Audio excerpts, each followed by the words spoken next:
Viewpoint and art. When talking about viewpoint, I'm not actually talking about the perspective of viewpoint. What I mean is more of a certain art piece or sculpture that is trying to tell its audience about the world that is happening around them or what they believe is a underlying problem or what they view is happening within the world and try to convey that message within the medium of the art. And this type of way of making or producing art has been very common practice throughout many centuries that span throughout a long period of time with different art styles or genres of art. There are many artworks to choose from, however, the main two that I believe represent this ideology of viewpoint very well would be Josephus Laurentius Dixman's The Blind Beggar and Rene Magritte's La Folie des Grandeurs, in which eyes are both at the Getty's Museum. Josephus Laurentius Dixman was a famous painter around the 19th century where he started doing a whole bunch of artwork pieces that revolved around the genre of Romanticism in his paintings. All his artwork was spread and became very famous, giving him the nickname the Belgian Gerard Dow. Within his painting, The Blind Beggar, you can see that he puts a lot of emphasis on realistic detail, making sure the painting is very refined in its utmost respect. And you can see within the brushwork in the painting, I will explain in a little bit.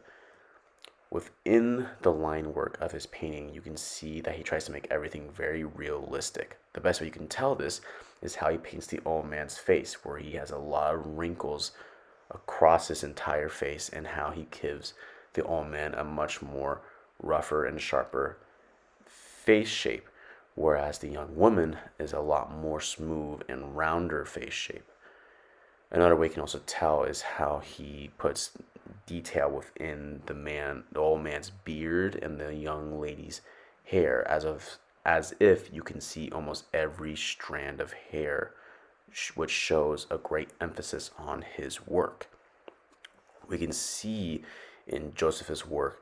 the two people who are poor or beggars are standing outside with a woman walking in the background, which seems to be leaving a place which seems to be a church, where a man is inside on his knees praying in front of a statue of Christ on the cross, where he's in a dark room with a lamp, only thing that's giving him or providing light. Within this painting, we can see that the old man is blind, and the best way to tell is that his eyes are closed, with his face is tilting up towards the sun, as if feeling the warmth from the rays, whereas the lady is looking more directly at the viewer of the painting with her hand open and as if begging or asking to receive money or a donation, with this being more emphasized or correct with the old man having a hat in his hand as if showing where to put the money. You can see within Mr. Dickman's colors how he uses them, and with light to show that the people who are standing, the two beggars, are standing in the light, trying to show that they have nothing to hide, whereas the woman in the background is in darkness or shadow and is trying not to be seen by the two, so she can not give a donation to them. We can also see that within the light that the two beggars are completely clean. There's no dirt or any signs of stained clothing on them, as if showing that they look like normal people. And you can see this also being provided by how Josephus colors he paints within the painting, how there are no stains nor look like they are in destroyed clothing, whereas most beggars during the time would be. The only thing that's showing that the two are begging for money is the man being blind. The painting is trying to express a viewpoint to others that beggars who are asking for money or should receive it should be the ones that are more cleaned or more presentable to the people who have money, which are more middle class or the more elite. Whereas most beggars during that time were very filthy, covered in mud or stains, and were also drunk during the time, which would make people want to walk away from them and not give them money. The viewpoint is trying to show is that the are trying to create a viewpoint of how people should be, or what the rich should, or what the rich wanted beggars to look like, so that's why they would feel good about giving them their money. The second artwork that is done, which is from Rene Magritte, named La Folie des Grandeurs, where Rene was an amazing artist during the 20th century who worked on a type of medium art which was surrealism, where the artwork was taking the most common of things and putting them in strange places or slotting them in crazy abstract ideals. Within this piece, we'll be focusing a lot more on the body being shown, which is a female body being segmented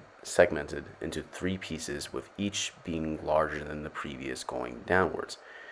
We're looking at the sculpture than the actual painting, because the sculpture was actually being shown at the Getty Museum and the painting was not available during the time. We can see within the line work how it was sculpted, with the first body part being very defined than the previous other ones, which were become less defined and much more rounded shape. And you can see it within the lighting, on how the light hits the statue or the sculpture, that the first top part, which was the upper torso, being much more harsh line edges, whereas near the end, which is where near the legs are, would be very smooth and very large.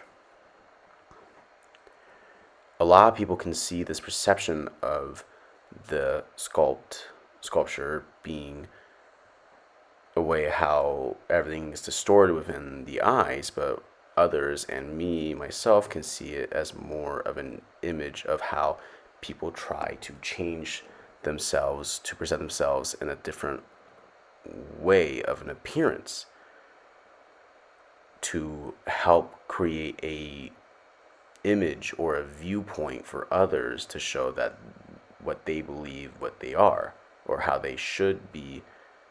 looked at. Whereas Rene is trying to show that no matter how much you try to change yourself in the physical appearance,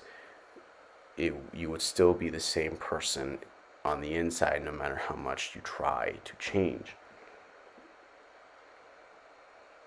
Having a viewpoint, especially expressing within the art, can show ideas or shape how an artist will try to show others, with either being multiple people or others being used within the artwork being by itself.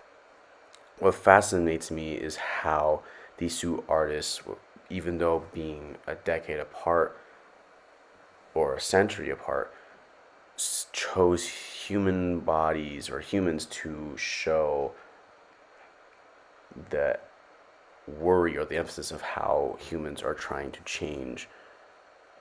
or how people should try to present themselves in more concerning manners. What feels like having the underlying message mostly being how